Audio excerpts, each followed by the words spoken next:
Uma mudança na lei permite que bens apreendidos de traficantes, por exemplo, sejam aproveitados antes mesmo da conclusão do processo judicial. Mas como esses bens são usados, para onde eles vão? Outra dúvida é saber se eles são vendidos, se são leiloados e, claro, quanto isso rende para os cofres públicos. Numa entrevista ao vivo, que você acompanha a partir de agora, o diretor de Políticas Públicas e Articulação Institucional da SENAD, o Marcelo Andrade, explica essas questões. SENAD é a Secretaria Nacional de Políticas sobre Drogas e Gestão de Ativos. Marcelo Andrade fala sobre a política de combate às drogas no Brasil e também sobre estratégias de prevenção. Vamos ver. Todos os ouvintes da Hora do Brasil, muito obrigado pelo convite. Pois bem, para dar início à nossa conversa, o senhor pode nos falar quais são as principais ações da Secretaria? A Secretaria tem diversas ações, Luciano, e diversos projetos aí que envolvem o combate à repressão a drogas. Nós temos projetos de pesquisa, projetos de reaparelhamento das polícias, projetos de cooperação internacional. E aí envolvem universidades, forças de segurança estaduais, Polícia Federal, Polícia Rodoviária Federal, diversos órgãos públicos nessa luta aí contra as drogas. Agora, diretor, desde 2019, quando foram feitas atualizações nas leis, foi possível gerir bens apreendidos antes do término do processo judicial. O que essa mudança representa? Significa que os bens já podem ser vendidos? Gabriela, essa mudança foi muito importante, ela significa uma agilidade. Na verdade, uma agilidade na venda desses bens. Não era mais possível você ver pátios de delegacias, imóveis estragando e essa perda de recursos públicos. Então, a legislação trouxe agilidade. Hoje, essa venda pode-se fazer uma alienação antecipada no começo do processo, inclusive com prazo de 30 dias da apreensão, o juiz já pode determinar a venda desses bens. Isso, além da venda do recurso, poder ser destinado logo ao FUNAD. Caso tenha uma absolvição, o recurso volta para o... Caso tenha sido inocentado, né, o processado, o investigado. Então, isso trouxe esse benefício, né, desse uso do recurso logo no início do processo. E o senhor tem um balanço de quantos leilões foram realizados, qual foi o valor já levantado? E mais, o que a Secretaria Nacional de Políticas sobre Drogas e Gestão de Ativos faz com esses recursos? Luciano, nós estamos falando aqui, desde 2019, de mais de 500 leilões realizados. 500 leilões de bens móveis e imóveis. Nós estamos falando de veículos de luxo, apartamentos, de coberturas, fazendas, gado e vários outros ativos especiais. Então, esses ativos revertem para o FUNAD e esse dinheiro é utilizado para as polícias e para as pesquisas e outros projetos da SENAD. É o dinheiro do crime contra o crime. Essa é a nossa visão. O senhor disse que parte desses recursos são destinados à polícia, né, às forças policiais. Como é que isso funciona? Tem um balanço de quanto foi já revertido para esse fim? As polícias apreendem os bens, fazem as investigações, depois de leiloados os bens, esse recurso entra na FUNAD mediante convênio. Esse recurso retorna para as polícias. Para as polícias estaduais foram aproximadamente 70 milhões nos últimos 3 anos. Para a Polícia Federal e para a Polícia Rodoviária, a gente está falando de recurso na ordem de 20 milhões para os projetos. E além do combate à criminalidade, o dinheiro apreendido do crime organizado pode ter outras destinações? Sim, especialmente para as pesquisas, né? A gente tem projetos com universidades, projetos com o Instituto Nacional de Criminalística, projetos de cooperação internacional. Então, esses recursos são utilizados também nesses projetos. Existem projetos para aquisição de equipamentos para as polícias? Sim, o reaparelhamento das polícias é sempre bem interessante. Então, existe compra de viaturas, compra de lanchas, de drones, de softwares de inteligência, de computadores. Esse reaparelhamento é bem importante. O dinheiro que a polícia apreende termina revertendo para a polícia. Diretor, o Brasil possui o Centro de Excelência para a Redução da Oferta de Drogas Ilícitas, implementado pelo Escritório das Nações Unidas sobre Drogas e Crime e que conta com a parceria da Secretaria. Qual é o trabalho do centro e desde quando existe? Esse é um ponto importante também. O tráfico de drogas, na verdade, é um grande negócio, né? Então, é fundamental a cooperação internacional.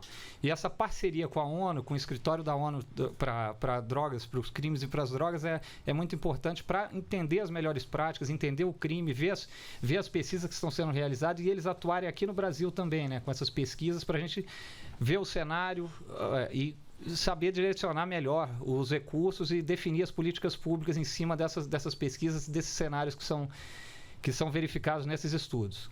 E como é que esse centro pode colaborar na elaboração de políticas públicas de combate às drogas? Existem dados que podem ser destacados? Sim, o CDE, o Centro de Desenvolvimento, o último trabalho do CDE foi a identificação das rotas, um estudo sobre as rotas do tráfico, né, durante a pandemia. Então, os tráficos de droga, como houve essa modificação das rotas, estão fazendo agora um trabalho sobre precificação das drogas, outro trabalho sobre gestão de ativos na área internacional. Então, todas essas pesquisas são utilizadas depois para a definição de recursos, de políticas públicas e de destinação desses recursos que são obtidos do tráfico, da venda dos bens do tráfico de drogas. Nós estamos conversando com Marcelo Andrade, diretor de Políticas Públicas e Articulação Institucional da Secretaria Nacional de Políticas sobre Drogas e Gestão de Ativos. Diretor, o governo federal criou no ano passado o SAR, Subsistema de Serviço Nacional de Políticas Públicas sobre Drogas. Qual é o objetivo? Luciano, esse é um grande desafio, a questão das novas drogas, novas substâncias psicoativas. Você tem uma mudança de uma molécula em determinada droga, normalmente as metanfetaminas, e essa droga passa a não ser mais crime porque não figura na lista da Anvisa de drogas proscritas. E os laboratórios, muitas vezes estaduais, não estão preparados para identificar essas drogas e no momento também de apreensão, aquela droga não se consegue identificar. Então, esse é um projeto para você identificar essas drogas e fazer um alerta mundial junto com a ONU para distribuir esse conhecimento em vários países, né? Um desafio muito grande essa questão das drogas sintéticas. E como é que está o andamento desse sistema? Já tem algum resultado? Já tem um resultado muito bom. O Brasil já identificou novas drogas, várias novas substâncias, já fez o alerta, já mandou para a ONU e essas drogas, muitas dessas drogas já foram colocadas inclusive na portaria da Anvisa. Vamos falar agora sobre o projeto Cloacina, lançado em 2020, que analisa a quantidade de drogas em esgotos. O senhor pode falar como é que está o andamento desse projeto, como é que ele é realizado? Essa análise é uma estimativa, né, do uso de drogas pela rede de esgoto. Começou um projeto piloto por Brasília, foi feito um projeto piloto junto com a Universidade de Brasília, junto com o Instituto Nacional de Criminalística, e esse projeto está sendo expandido para várias cidades. Então, em várias regiões, nós vamos ter uma estimativa do uso de drogas pela análise de água por esgoto. Isso é uma inovação, um trabalho bem interessante para você determinar onde está sendo consumida mais droga e o tipo de droga que está sendo consumida em determinadas regiões, bairros e como é que está sendo feito esse tráfico e esse consumo de drogas nessas regiões. Porque são descartadas pela pia, pelo vaso sanitário? Justamente, também Sim, pelas fezes, pela urina, exatamente. E aí consegue detectar? Consegue detectar pela análise da rede de esgoto. Agora o assunto, então, vamos falar sobre prevenção. A Secretaria conta com o projeto Tô de Boa, que é para tentar evitar o envolvimento de adolescentes com o tráfico de drogas. Explica pra gente também como é que funciona essa ação. Gabriela, a prevenção ainda é o melhor caminho. Apesar da importância da repressão, das pesquisas, a prevenção, sem dúvida, é o melhor caminho. O Estado tem que oferecer aos jovens, adolescentes e às crianças um outro caminho, né? Não serem cooptados pelo tráfico. Então, esse projeto visa dar o quê? A questão do esporte, da cultura, do lazer. É uma espécie de contraturno da escola. Então, você tem que ter música, lazer, esporte, oferecer um caminho diferente. Esse é um projeto muito interessante, né? Que está sendo colocado no Rio de Janeiro. E outro projeto nesse sentido é o projeto junto com o Ministério da Defesa, o Professe, né? Um projeto do esporte, do contraturno também, para oferecer esse caminho do esporte, esse outro direcionamento para os nossos jovens, crianças e adolescentes. Bom, além da prevenção, a repressão, o tratamento e a reinserção fazem parte do Plano Nacional de Políticas de Drogas. Quais os principais pontos desta política? Sim, na verdade esses pontos são muito importantes também. A prevenção, o tratamento, cuidado, reinserção, pesquisa e avaliação e a questão da governança e transparência, né, onde são aplicados esses recursos públicos, além da gestão, né? A gente pode dizer que o tratamento e o cuidado também é uma parte importante. Não se pode dizer que a droga é um caminho sem volta. Esse é um negócio que a gente não pode usar. Existe uma luta, a gente tem que continuar, não pode desistir. E tem muita gente boa trabalhando nisso aí. Então, é um retorno mais difícil, a prevenção é o melhor caminho, mas a gente tem que investir também na reintegração dessas pessoas que se envolveram e que hoje são dependentes químicos. E de que maneira o Plano Nacional de Políticas de Drogas ajuda nessa prevenção e combate?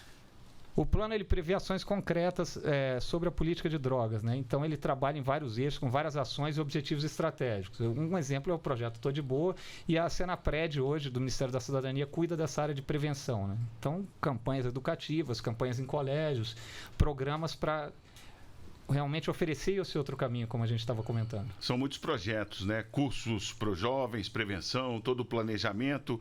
Que outras ações a Senad pode destacar? A gente pode destacar também a questão da capacitação para as forças policiais. Existem diversas forças policiais que estão sendo capacitadas nessa área de drogas, né? Especialmente na área de lavagem de ativos, que é uma nova estratégia, né, para apreensão desses bens e utilização desses recursos. Capacitação para gestores municipais, estaduais, para elaboração dos planos estaduais e municipais de prevenção e de combate às drogas, e as pesquisas que estão sendo realizadas junto com universidades, essa junção com a academia. É um tema bem interessante que tem que ser expandido, né? Você acompanhou aí ao vivo a entrevista do diretor de Políticas Públicas e Articulação Institucional da Senad, Marcelo Andrade. A íntegra dessa entrevista está no site que aparece aí na sua tela da Rede Nacional de Rádio.